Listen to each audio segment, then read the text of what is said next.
किसान भाइयों नमस्कार। मैं डॉक्टर अनिल। आज हम कुछ आवश्यक जानकारी के साथ आपके सामने रूबरू हुए हैं। जैसा कि आप सभी को पता है कि हमारा सीज़न बहुत ज़ोरों पे चल रहा है, गेहूं की बिजाई बहुत ज़ोरों पे चल रही है और आज की तारीख में आपने देखा होगा तो डीएपी की भी बड़ी शॉर्टेज चल रही है। तो मैं आपको कुछ जानकारी देना चाहता हूं। दोस्तों, यदि अपने खेत में आप डीएपी की कमी को पूरा करना चाहते हैं तो जैसे आपको पता है कि डीएपी नहीं मिल रहा है तो उसकी जगह आप 12-32-16 का यूज कर सकते हो। 12-32-16 में एनपीके होता है, नाइट्रोजन फास्फोरस और पोटास। और यदि आप इसमें फास्फोरस की कमी को पूरा करना चाहते हैं जो हम डीएपी से करते हैं तो आपको 75 किलोग्राम प्रति एकड़ के हिसाब से एनपीके डालना पड़ेगा, यानी जिसको हम 12-32-16 कहते हैं। और इस प्रकार से आप फास्फोरस की कमी को पूरा कर सकते हैं।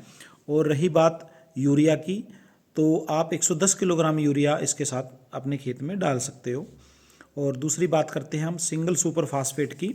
जैसा आप सभी को पता है कि सिंगल सुपर फास्फेट में भी फास्फोरस की कमी को पूरा किया जा सकता है। और यदि आप फास्फोरस की कमी सिंगल सुपर फास्फेट से करना चाहते हो, जिसको हम सुपर कहते हैं, 3 कट्टे आप सुपर के उसमें डाल सकते हो, जिससे फास्फोरस की कमी पूरी हो जाएगी।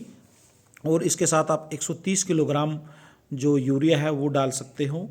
और रही बात पोटास की, म्यूरेट पोटास के द्वारा आप इसकी कमी को पूरा कर सकते हैं। सिर्फ 20 किलोग्राम प्रति एकड़ के हिसाब से यदि आप म्यूरेट पोटास डालते हैं तो वो पोटास की कमी को पूरा कर देता है सिंगल सुपर फास्फेट के साथ। और इसके साथ रही बात डीएपी की, दोस्तों जैसा हम सभी जानते हैं, यानी कि 52 या 50 केजी पर एकड़ के हिसाब से हम डीएपी यूज कर सकते हैं।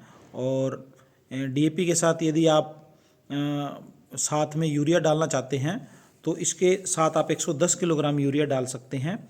और म्यूरेट ऑफ पोटास की बात करें तो 20 किलोग्राम म्यूरेट ऑफ पोटास भी डाल सकते हैं, जो पौधों में विकास के लिए बहुत ज़रूरी होती है।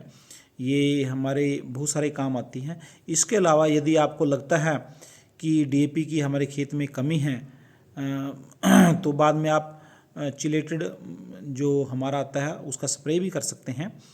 और यदि बात करें हम जिंक सल्फेट की, तो कई बार हम लास्ट की फसलों में हमने जिंक सल्फेट नहीं डाला होता, तो 10 किलोग्राम जिंक सल्फेट डाल सकते हो।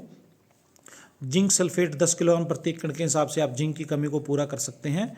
और यदि आपको लगता है कि जिंक की फिर भी कमी है तो जिंक का आप 0.5% के हिसाब से स्प्रे कर सकते हैं। और इसके साथ 2.5 किलोग्राम यूरिया यानी कि 2.5% के हिसाब से यूरिया साथ में मिक्स करके स्प्रे कर सकते हैं। इस प्रकार से आप जितने भी न्यूट्रिशन की कमी है उन सभी को पूरा कर सकते हैं। थैंक यू, धन्यवाद। नई जानकारी के साथ आपको फिर मिलेंगे। Thank you.